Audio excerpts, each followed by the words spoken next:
C'est le fun, le fret. Imaginez s'il avait fait la même température qu'hier matin. Merci Seigneur parce qu'il fait fret à matin. Parce que sinon, on aurait été pas mal humide. Je nous pose la question, comme ça d'emblée, facile. De quoi on parle depuis 2 ans? Ouais, du COVID. Ouais, du COVID, des mesures, du gouvernement, des symptômes, des restrictions. Si on reste à la maison, si on ouvre la télé, on entend COVID. Si on ouvre l'ordinateur, on voit COVID. Si peut-être qu'on a le COVID. COVID est partout. Si on sort de la maison, ben, tout nous rappelle qu'il y a le COVID. Probablement, il va y avoir les masques, il va y avoir les mesures, il va y avoir ci, il va y avoir... Est-ce que ça vous arrive souvent de rencontrer quelqu'un, de parler avec un de vos amis, un membre de la famille, et que le COVID est aucunement discuté ou rien par rapport au COVID est discuté? Est-ce que ça vous arrive souvent? Ah non! Pas tout. Fait que qu'on reste en dedans, qu'on sort dehors, qu'on rencontre quelqu'un, c'est omniprésent. Mettons que le bruit qui bourdonne, le bruit COVID bourdonne depuis 2 ans et c'est assez incroyable.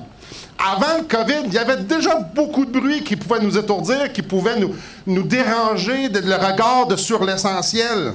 C'est fou à quel point on est sollicité. Il y a tellement de choses qui peuvent prendre de la place dans notre tête, dans notre cœur. Le COVID, ce n'est juste ou tout ce qui entoure le COVID, mais il y a tellement de choses. Quand les circonstances prennent le dessus sur nos pensées, alors il n'y a plus vraiment de place pour ce qu'il y a réellement d'important. Je nous pose une autre question. Là, il ne faut pas que je bouge trop, c'est vrai. Quelle chose ou quelle personne, à quoi on pense le plus durant la semaine? Tu sais, le mardi après-midi à 2h34. À quoi on pense le plus? C'est-tu à nos enfants? C'est-tu à nos femmes ou maris? C'est-tu à notre travail? C'est-tu à nos problèmes? C'est-tu à la santé? C'est-tu au COVID? C'est-tu à nos projets? C'est-tu aux mesures sanitaires? À quoi on pense le plus dans une journée? Quel bruit qui bourdonne dans notre tête? Ce matin, j'aimerais ça qu'on puisse s'encourager avec le témoignage de Paul, et vous avez le passage que je vais lire sur votre feuille. C'est dans 1 Timothée, chapitre 1, versets 12 à 17. Donc, on va lire le témoignage de Paul par rapport à lui, qu'est-ce qu'il y avait dans ses pensées. « Je rends grâce à celui qui m'a fortifié, à Jésus-Christ notre Seigneur, de ce qu'il m'a jugé fidèle en m'établissant dans le ministère. Moi qui étais auparavant un blasphémateur, un persécuteur, un homme violent, mais j'ai obtenu miséricorde parce que j'agissais par ignorance dans l'incrédulité. Et la grâce de notre Seigneur a surabondé avec la foi et l'amour qui est en Jésus-Christ. C'est une parole certaine et entièrement digne d'être reçue, que Jésus-Christ est venu dans le monde pour sauver les pécheurs dont je suis le premier. Mais j'ai obtenu miséricorde afin que Jésus-Christ fasse voir en moi le premier toute sa longanimité pour que je serve d'exemple à ceux qui croiraient en lui pour la vie éternelle. Au roi des siècles, immortel, invisible, seul Dieu, soit honneur et gloire au siècle des siècles. Amen. Une des choses frappantes dans ce texte-là, c'est le avant puis le après. Le avant, on se retrouve au verset 13 en grande majorité. Moi qui étais auparavant un blasphémateur, un persécuteur, un homme violent, mais j'ai obtenu miséricorde parce que j'agissais par ignorance dans l'incrédulité. Blasphémateur. Paul, on doit comprendre que le gars qui écrit ça, avant qu'il se convertisse, avant qu'il rencontre Christ, il haïssait Jésus sans bon sens, là. Il parlait encore et encore contre Jésus. Donc, lui, c'est un vrai ennemi de la croix. La personne de Jésus, l'œuvre de Jésus, il ne voulait rien savoir de ça. Il parlait de la croix comme une abomination. Persécuteur. Non seulement il parlait mal de Jésus, mais il persécutait ceux qui en parlaient, ceux qui aimaient Jésus. Paul cherchait à persécuter, à faire du mal à ceux qui, comme nous, qui se disent chrétiens. Il était prêt à tout faire pour que l'Évangile cesse d'être annoncé. Ça nous dit qu'ici qu'il est un homme violent. Tellement violent qu'il cautionnait le meurtre de chrétiens. Il avait une haine viscérale pour Christ, pour son œuvre et pour tous ceux qui aimaient Christ. Ignorant et incrédule. Ces deux mots marquent le gouffre entre Dieu et qui lui il était.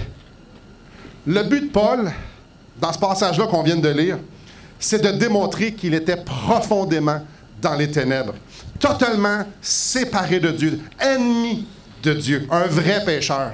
Il n'avait ni la connaissance, puis il avait ni la foi. C'est pour ça qu'à la fin du verset 15, il dit qu'il était le premier des pécheurs. Et le sens de premier des pécheurs, ça l'explique. C'était lui le plus grand pécheur. Paul se voyait comme étant le plus grand pécheur. Parfois, on peut penser que Paul, c'est un gars extraordinaire, que c'était l'apôtre par excellence, que Paul, c'était lui qui était justement le chrétien par excellence, l'élite de l'élite. Mais lui, Paul ne se voyait pas comme ça. Paul, lui, se voyait comme un vrai pécheur. Un pécheur totalement dépourvu de quelconque mérite venant de la part de Dieu. Ce passage-là est clair. Je suis un pécheur par excellence. Sans Christ, je suis séparé, ennemi de Dieu. Mais même s'il est devenu un grand parmi les grands, Paul n'a jamais oublié d'où ce qui avait été tiré. Et d'où ce qui avait été tiré, ben, c'est justement d'un état complètement étranger à Dieu. Non, mais on pourrait se poser la question, pourquoi dépeindre un tableau si noir? Ben, tout simplement parce que c'est ça la vérité. Paul était réellement un grand pécheur, comme nous sommes tous sans Christ, de grands pécheurs. Tout être humain, l'humanité entière sans Christ, est complètement ennemi de lui. Quand on accepte et quand on est lucide avec nous-mêmes comme Paul, ce qu'on veut, c'est mettre en valeur l'œuvre de Dieu. Alors, dire que je suis complètement dépravé, c'est vraiment juste dire la vérité, mais ça met tout en lumière qui Dieu est. Ça montre la grandeur de Dieu. C'est ce que Paul veut faire ici. Au verset 13, il dit « J'ai obtenu miséricorde. Dieu m'a vu dans ma misère. Dieu est venu à mon secours. » Paul est en train de parler ici, qui nageait plutôt, qui est en train de se noyer dans un océan de péché. Que personne, même lui, ne pouvait pas rien faire, ne pouvait pas se construire un pont jusqu'à Dieu. Mais Dieu, dans sa grande miséricorde, il est venu le sauver. Au verset 14, on lit une phrase exceptionnelle. « Et la grâce de notre Seigneur a surabondé. » Il écrit aux Romains, là où le péché a abondé, la grâce a surabondé. Lorsque j'étais ennemi, Paul est en train de s'exprimer ici, alors que j'étais un ennemi de la pire espèce, Dieu a ouvert les écluses des cieux pour qu'ils puissent recevoir, comprendre, connaître Christ. Paul est en train de souligner ici que Dieu a tout mis en œuvre, que ce soit l'amour, la grâce, la miséricorde, pour qu'ils puissent goûter par la foi à cette vie extraordinaire, au pardon des péchés. Verset 15, il dit « Jésus-Christ est venu dans le monde pour sauver les pécheurs dont je suis le premier. » Alors, il va être sûr que tout le monde regarde à Christ et il va être sûr que tout le monde, ça soit sans équivoque. Si Paul est quelque chose là, c'est à cause que Christ est venu le sauver. Paul n'a pas de misère à dire « Je suis un pécheur » et ça prenait un grand Dieu pour venir me sauver. Il le dit ici. J'étais condamné à mort à cause de mes péchés, à cause de la culpabilité de mes péchés devant le juste juge. Mais Dieu sauve les pécheurs. Pourquoi? Vous êtes-vous déjà posé la question? Pourquoi que Dieu sauve ses ennemis plutôt? Verset 16, ça nous répond à la question. « Mais j'ai obtenu miséricorde, afin que Jésus-Christ fasse voir en moi le premier toute sa longanimité, pour que je serve d'exemple à ceux qui croiront en lui pour la vie éternelle. » Dieu a sauvé Paul, puis il lui a fait miséricorde pour la simple et bonne raison de démontrer sa longanimité à ceux qui étaient pour le suivre. Longanimité, ça veut dire quoi? La patience à supporter l'épreuve. Dieu a sauvé Paul, Dieu t'a sauvé, Dieu m'a sauvé. Paul, pécheur par excellence, et moi aussi, pour que Paul soit un exemple de grâce infinie. Dieu voulait utiliser Paul comme étant un exemple de grâce, la grâce qu'il avait reçue. Dieu a pris un bon à rien, un ennemi, un homme totalement dépravé, puis il l'a sauvé. Puis il l'a sauvé pour que Paul puisse rayonner de cette grâce-là, de cet amour-là, de la patience de Christ envers les pécheurs. C'est ça, c'est extraordinaire. Dieu nous sauve pour pouvoir se glorifier au travers nous. Dieu veut montrer sa grandeur au monde entier par ce qu'il fait en dedans de nous. Au verset 12, on lit, c'est Dieu qui sauve, c'est Dieu qui fortifie. C'est également Dieu qui établit le ministère de Paul et le nôtre aussi. Le ministère de la proclamation de l'Évangile de Jésus-Christ. Grosso modo, Dieu sauve les pécheurs pour lui. Dieu sauve des pécheurs pour que ses enfants démontrent qui il est. Nous, notre rôle, notre raison d'être, c'est de démontrer au monde entier à quel point Dieu est exceptionnel. Pour Paul, Cette vérité-là n'a juste pas de mots. C'est grand, c'est grand. Et j'espère que ça l'est pour vous aussi. J'ai le privilège de témoigner, de proclamer l'Évangile, de proclamer la vérité. J'ai non seulement le goût de goûter la vie de Christ, mais je peux également la partager en parlant autour de moi. Donc, tout ça provoque deux choses dans notre texte, dans le cœur de Paul. La réalité de son salut, la réalité de la vie de Christ en dedans de lui, la réalité de la grâce qu'il a reçue pour pouvoir être utilisée entre les mains de Dieu, pour pouvoir prêcher la vérité, l'amène à vouloir proclamer la vérité. C'est pas mal simple, hein? C'est une parole certaine et entièrement digne d'être reçue. Paul est en train de dire ici, la proclamation de l'Évangile est ma raison d'être. J'existe à cause de ça. Je suis sauvé à cause de ça. Pour Paul, il n'y a pas de plus grande raison pourquoi il a été sauvé. Et en fait, c'est partout dans la Bible. Dieu nous a sauvés pour pouvoir se glorifier au travers de nous. Et ça, c'est une chose, une parole certaine et entièrement digne d'être reçue. Dieu vous a sauvés. Dieu m'a sauvé. Dieu sauve des pécheurs. Dieu sauve des ennemis. Dieu sauve des rebelles. Dieu sauve des gens qui ne veulent rien savoir de lui pour pouvoir se glorifier au travers d'eux. La deuxième chose que ça provoque dans le cœur de Paul, c'est le verset 17. Au roi des siècles, immortel, invisible, seul Dieu, soit honneur et gloire au siècle des siècles. Amen. Entendez-vous l'exclamation de Paul? J'étais le pire des pécheurs. J'étais un pécheur perdu. Christ m'a sauvé. Christ m'a donné un ministère. Christ veut produire sa gloire et ce qui est en dedans de moi. Et à la fin, il fait comme « Wouhou! Fais-le, Seigneur! T'es extraordinaire. Prends ma vie. Prends-la. Viens démontrer ta gloire dans ma vie parce que t'en es digne. » Que la grâce, ton amour, que tout ce que tu es soit manifesté par les vertus du Saint-Esprit pour que tout le monde puisse te voir, pour que tout le monde puisse savoir t'es qui, par moi, par nous. Je veux que tu sois entendu partout, Seigneur. Je veux que ton Évangile soit proclamé et vécu partout. Frères et sœurs, l'Évangile est pas mal plus gros que nos vies.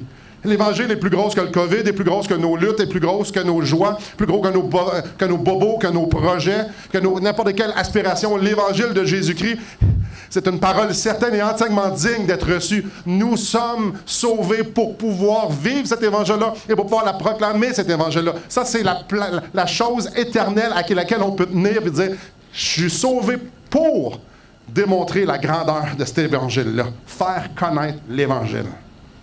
En conclusion, Dieu prend du monde comme nous autres. Puis ceux qui ne me connaissaient pas, ben, je suis franc un peu. Fait que prenez-le pas personnel, mais prenez-le personnel. Dieu prend des pourris. Et si le chapeau vous fait, j'espère qu'il vous fait, c'est normal. Parce qu'à ses yeux, on est tous des pécheurs. Des petits pécheurs, des grands pécheurs. Et là, je parle pas 6 pieds 2 ou ben non, 4 pieds. C'est pas ça que j'en train de parler. Que vous ayez commis des petits péchés, vous avez commis des gros péchés. Vous êtes des ennemis de Dieu. J'étais un ennemi de Dieu. Je suis un pécheur, je suis un rebelle. J'ai tout fait pour être contre Dieu. Et si ce n'était pas de son intervention, je serais encore contre lui. Dieu prend du monde comme nous, des pécheurs, pour démontrer sa splendeur au monde entier. Vous et moi, on a été sauvés pour être des véhicules par lesquels Dieu démontre sa gloire. Nous avons une lumière en dedans de nous qui est infiniment plus brillante que le soleil. Nous avons la gloire du Dieu 3 fois saint, la gloire du Créateur qui habite en dedans de nous. Et tout ce qu'il veut, c'est la faire briller. Ce qu'il veut, c'est qu'elle rayonne pour que les autres puissent la voir. Quand on parle à quelqu'un de Jésus-Christ, lorsqu'on parle à quelqu'un, lorsqu'on partage l'Évangile, Dieu nous utilise pour parler à cette personne-là. C'est ces paroles qu'on est en train de dire. Ils sont en train de rencontrer Dieu, ils sont en train de rencontrer la vérité. Quand moi, je proclame l'Évangile ou vous proclamez l'Évangile, les gens sont en train d'entendre Dieu parler. Attendez, est-ce qu'on oublie qui on était? C'est extraordinaire qu'un Dieu si saint, si extraordinaire utilise des triples boîtes comme nous autres pour pouvoir être des véhicules pour porter une gloire aussi grande que ça. Y a-t-il quelque chose de plus glorieux qui prennent des pécheurs pour atteindre d'autres pécheurs. Puis il a dit, faites-le pas. Je vais juste briller en dedans de toi. Et ça va être suffisant. Malgré tout le bruit qu'il devait avoir dans la vie de Paul, Paul avait en tête sa raison d'être, pourquoi il était sur la terre. Bien, c'était là, c'était toujours là. Dieu veut se glorifier au travers de moi. Je suis ici pour que Dieu se glorifie au travers de moi. Et Paul voyageait pour que Dieu se glorifie. Dieu parlait pour que Dieu se glorifie. Tout ce que Paul faisait, c'était pour que Dieu se glorifie. Mais quel témoignage! Parce que lui, il y en avait aussi beaucoup de bruit dans son temps, dans sa vie. Dieu voulait utiliser Paul pour la tâche la plus exceptionnelle. Présenter sa grandeur à ceux qui ne le connaissent pas. Pour Paul, l'adoration, c'était beaucoup plus que chanter. Pour Paul, l'adoration, c'était beaucoup, beaucoup plus que juste dire « Seigneur, tu es extraordinaire ». Pour Paul, à la fin de ce passage-là, extraordinaire, pour Paul, l'adoration, c'était laisser Dieu faire son œuvre en dedans de lui. Paul, c'était clair. Il dit « Prends ma vie, je veux que qui tu es crie si fort au travers de moi que les gens vont se tourner vers toi pour écouter, pour voir ta grandeur. » Frères et sœurs, ce que je nous supplie d'une chose, peu importe vos circonstances, ça peut être totalement à l'extérieur du COVID, ou ça peut être le COVID et tout ce que ça implique. Peu importe vos circonstances, ne laissons pas, c'est les situations, ce qui pèse sur notre cœur, ou bien non, les joies qu'on peut avoir ici-bas, ne laissons pas ça détourner nos yeux sur ce qui est éternel, sur ce qui a la réelle valeur. Nos pensées devraient être fixées sur la gloire de Dieu, parce que c'est pour ça que j'ai été créé, c'est pour ça que j'ai été sauvé, et c'est pour ça que je suis encore ici, pour que cette gloire-là soit manifestée au travers de moi. Alors, frères et sœurs, ça prend beaucoup de discipline et beaucoup d'humilité, beaucoup de repentance. On doit prendre nos pensées et les fixer sur la gloire de Dieu. Ça, c'est dur, parce que si j'ai mal aux petits orteils, à la petite orteil, comme là, c'est mon doigt qui frette. Mais juste la moitié de mon doigt. Est-ce que j'ai vraiment frette au doigt? Oui. Est-ce que ça va m'empêcher de perdre mon but en tête? Est-ce que mes circonstances de ma vie devraient tellement être pesantes et submergentes que je vais faire en sorte que je vais me laisser absorber par peu importe ce que c'est, par mon doigt ou par un mal ou par une inquiétude ou par une joie, à un tel point, je vais tellement être absorbé que je vais oublier la raison d'être, pourquoi je suis là. C'est tellement facile parce que tout autour de nous amène à penser que la vie est pour nous autres et qu'on puisse faire une vie confortable, qu'on vive ici éternellement. C'est faux. On est une poussière. La vie, c'est une vapeur. On n'est pas ici pour mettre nos valises sur la terre. On est ici justement pour être des ambassadeurs, pour que Christ parle au travers de nous. Oh, qu'on a besoin de fixer nos regards sur ce qui est éternel et sur ce qui a réellement de la valeur. Notre expérience humaine sert à Dieu pour se glorifier, pour se révéler à nous. Non pas pour qu'on soit extraordinaire. Oh, frères et sœurs, laissons Dieu se glorifier au travers de nous. Par nos vies, par les choix, parce qu'on poste sur Facebook. Je voulais juste mettre ça ici. Ou bien non, quand on rencontre des gens. La chose qui est glorieuse, savez-vous, c'est quoi? C'est que Dieu est patient avec nous, puis Dieu dit, tu veux que je t'utilise? Je vais t'utiliser. Parle. J'ai un peuple nombreux dans cette ville. Frères et sœurs, c'est encore à nous aujourd'hui. Alors, au lieu de se noyer dans nos circonstances, bonnes ou mauvaises, adorons. L'agneau qui a été immolé est digne de recevoir la puissance, la richesse, la sagesse, la force, l'honneur et la gloire et la louange. Frères et sœurs, qu'est-ce qu'il y a de plus glorieux que de parler de Christ? Rien. Qu'est-ce qu'il y a de plus glorieux que de laisser vivre Christ en nous? Rien. Alors, pourquoi on ne le fait pas? Pourquoi on ne dit pas, Seigneur, ce matin, prends juste plus de place? Et pourquoi pas lui dire en même temps, peux-tu fixer mes regards sur toi et m'enlever le goût de la terre, m'enlever le goût de ce qui se passe pour que je puisse être concentré sur toi? Prions. Seigneur, on est ici en famille, à tes pieds, pour te célébrer. On reconnaît que tu es ce Dieu 3 fois saint qui aime les pécheurs. Tu les aimes à un tel point que tu es venu d'en sauver, moi. Un ennemi, nous, Seigneur, des rebelles.